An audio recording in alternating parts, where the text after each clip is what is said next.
Are you wondering how to add cash to your Cash App card quickly and safely? Whether you're heading to Walmart, Walgreens, or even Dollar General, I'll walk you through the exact steps to load money onto your Cash App card.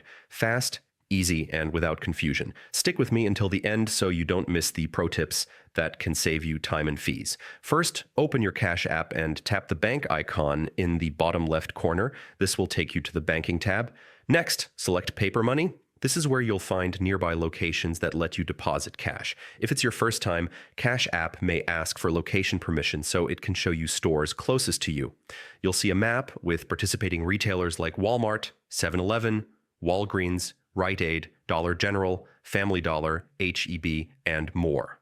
Tap on the location you prefer, then either copy the address or use the built-in directions to get there. Once you arrive, open the same screen in Cash App and tap Show Barcode. This barcode is what the cashier will scan to process your deposit. You don't need to swipe your cash card.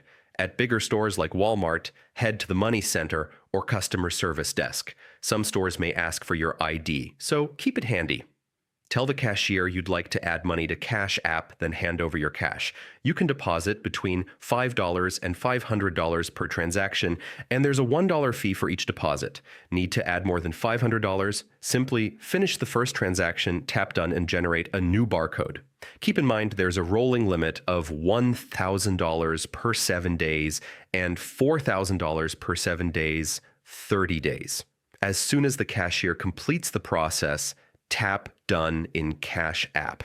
Your funds usually appear instantly, but it might take a few minutes. Once it shows up in your balance, your cash card is ready to use immediately. And that's it.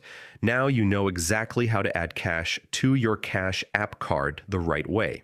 If this video helped you, make sure to hit that like button and subscribe for more quick, easy money app tutorials. Check the description for extra tips and resources, and I'll see you in the next video.